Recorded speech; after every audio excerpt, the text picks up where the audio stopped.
নমস্কার, আমি সুনন্দা বলছি দীঘা থেকে। এটা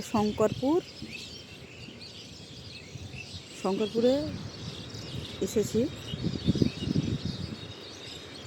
জঙ্গলে পাখির আওয়াজ, পুরো পাখি ভরে গেছে, পাখির আওয়াজ পাওয়া যাচ্ছে।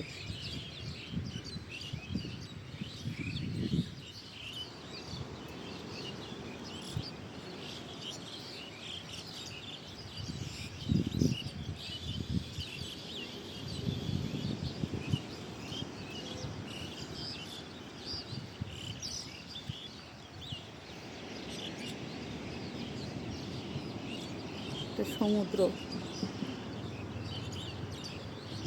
এটা শঙ্করপুর পিছন সাইড। এটা আমরা তো পিছন দিক দিয়েই ঢুকলাম।